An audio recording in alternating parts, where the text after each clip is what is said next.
السلام علیکم ورحمۃ اللہ وبرکاتہ۔ پیارے دوستو، آج میں اصول فقہ کی معرکۃ الآراء کتاب، جن کا نام اصول الشاشی ہے، اس کتاب کے درس کا آغاز کرنے جا رہا ہوں۔ سب سے پہلے ہمیں یہ جان لینا ضروری ہے کہ اصول فقہ کی تعریف کیا ہے، اصول فقہ کی غرض و غایت کیا ہے، اور اصول فقہ کا موضوع کیا ہے۔ نیز اصول الشاشی کے مصنف کا نام کیا ہے۔ انشاءاللہ اس پر تفصیلی گفتگو کی جائے گی۔ یاد رکھیں، اصول فقہ کی تعریف دو طرح سے کی جاتی ہے، ایک حد اضافی کے طور پر اور دوسری تعریف حد لقبی کے طور پر۔ حد اضافی کا مطلب یہ ہوتا ہے کہ مضاف کی تعریف الگ کی جائے اور مضاف الیہ کی تعریف الگ کی جائے۔ جیسے اصول الفقہ میں اصول مضاف ہے اور فقہ مضاف الیہ ہے، تو اب ایسی صورت میں حد اضافی کے طور پر اصول کی الگ تعریف کی جائے گی اور فقہ کی الگ تعریف کی جائے گی۔ اور حد لقبی کا مطلب یہ ہوتا ہے کہ مضاف اور مضاف الیہ کے مجموعے کی تعریف کی جائے، اس کو حد لقبی کہا جاتا ہے۔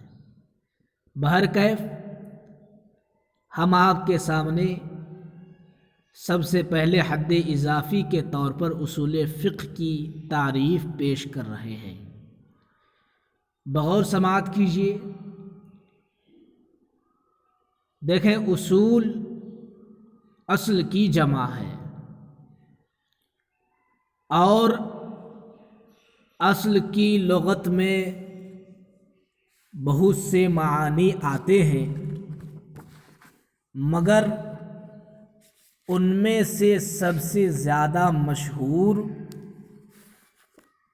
اصل کی لغوی تعریف یہ ہے ما یبتنا علی غیرہ، کہ جس پر دوسری شے کی بنا رکھی گئی ہو، جیسا کہ چھت ہے تو یہ چھت کا دار و مدار دیوار ہے، یعنی گویا کہ چھت کے لیے دیوار اصل ہے۔ تو اصل وہ چیز ہے جس پر اصل وہ ہے جس پر دوسری چیز مبنی ہو۔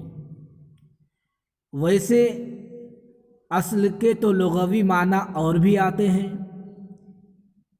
جیسا کہ اصل کا معنی راجح بھی آتا ہے۔ جیسے کہا جاتا ہے ان الاصل فی الاستعمال الحقیقت، یعنی استعمال میں حقیقت راجح ہے، تو یہاں اصل کا معنی راجح کیا گیا۔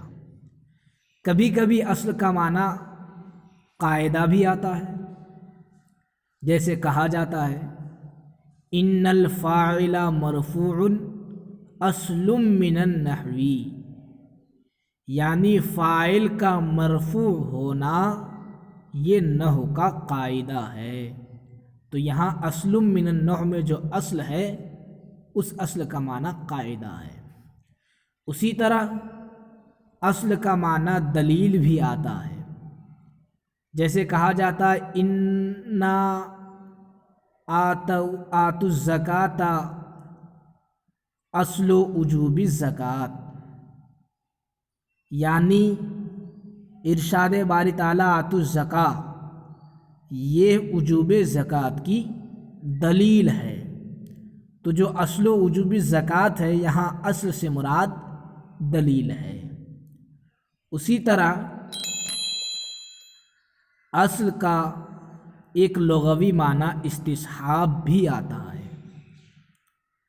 استصحاب کہتے ہیں حالت موجودہ کو حالت سابقہ پر قیاس کرنا، حالت موجودہ کو حالت سابقہ پر قیاس کرنا۔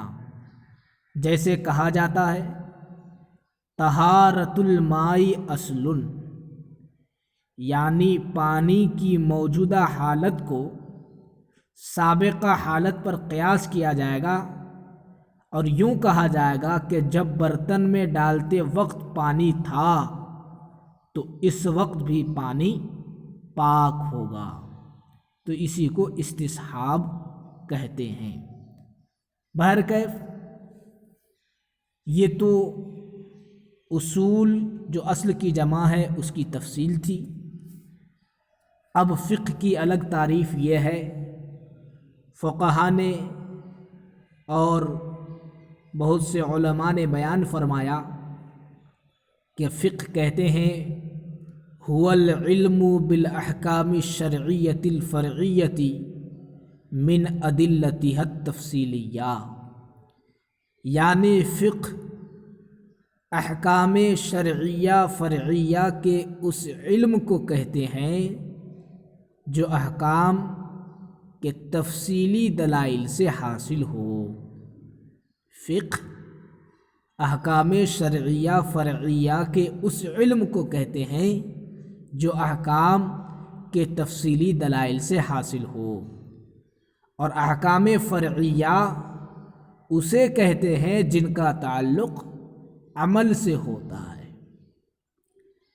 اب تک جو یہ تعریف تھی یہ حد اضافی کے طور پر تعریف تھی۔ اب حد لقبی یعنی مضاف اور مضاف الیہ کے مجموعے کی تعریف سنیں۔